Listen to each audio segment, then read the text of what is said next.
Assalamualaikum warahmatullahi wabarakatuh. Pada kesempatan kali ini saya akan coba sharing terkait eh, metode practical problem solving. Jadi, metode practical problem solving ini salah satu metode pemecahan masalah seperti kurang lebih Seven Tool, lalu dengan metode Delta 8 langkah 7 alat bantu, dan mungkin sebenarnya secara konsep sama, masih PDCA, cuman memang dari metode ini secara pendekatan bagaimana kita mendokumentasikan analisa kita itu sedikit berbeda. Tapi secara prinsipnya itu sama, tetap PDCA.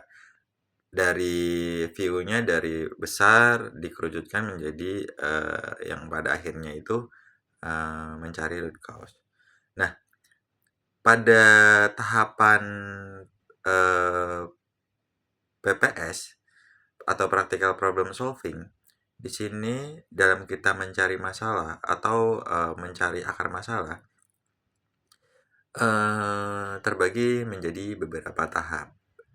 Yang pertama, dari mulai kita melihat IPP atau Initial Problem Perception, yang mana IPP ini adalah fakta yang kita lihat di lapangan, yang mana biasanya itu terlihat samar, terus atau problem yang kompleks.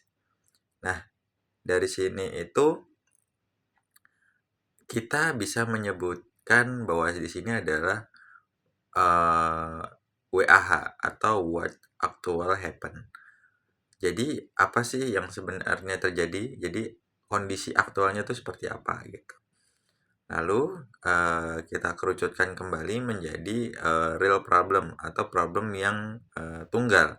Jadi dari fakta-fakta yang ada, terus kita kerucutkan kembali menjadi problem tunggal atau real problem. Lalu setelah kita tahu problem tunggal itu apa, kita persempit lagi point of view-nya menjadi POC. Nah, di sini kita lihat wilayah lokasi terjadinya kondisi. Nah, di sini kita memahami di mana sih tendensinya itu seperti apa, penelitian pola kejadiannya seperti apa, di mana seperti itu. Nah, dari sini baru kita melihat direct cause atau penyebab kejadian abnormal. Lalu penyebab kejadian abnormal itu apa gitu. Nah, di sini kita lihat cari penyebab langsungnya. Jadi identifikasi potensial masalah. Terus cek potensial penyebab satu persatu. Jadi benar-benar satu-satu kita lihat. Dari situ akan keluarlah root cause atau akar yang berhubungan dengan keabnormalan itu sendiri. Jadi confirm root cause.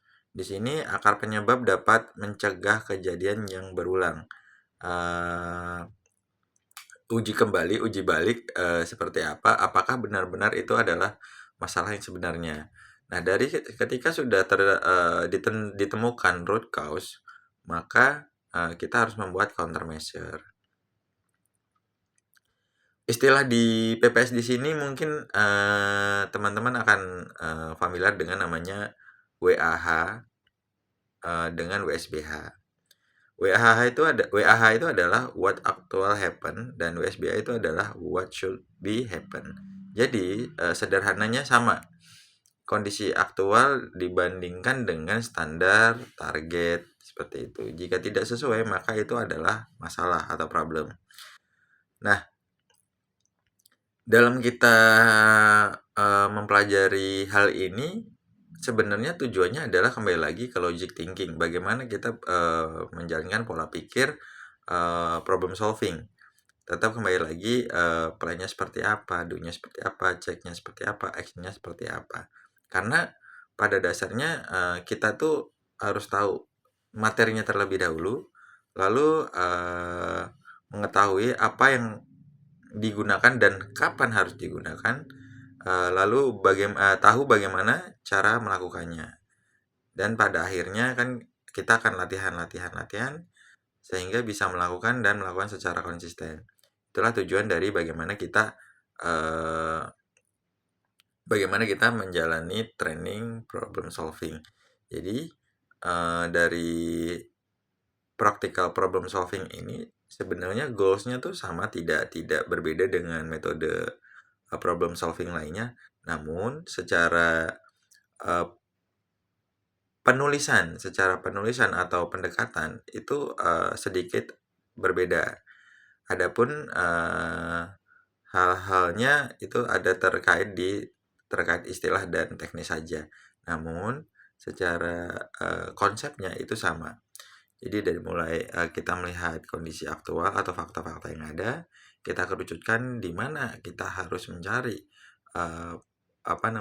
initial problem tadi menjadi problem tunggal atau masalah tunggal, lalu kita ngomong POC-nya. Jadi benar-benar di mana nih ketemunya. Nah, dari situlah kita lihat masalahnya seperti apa. Begitu dari saya. Terima kasih atas kesempatannya. Semoga bermanfaat untuk kita bersama.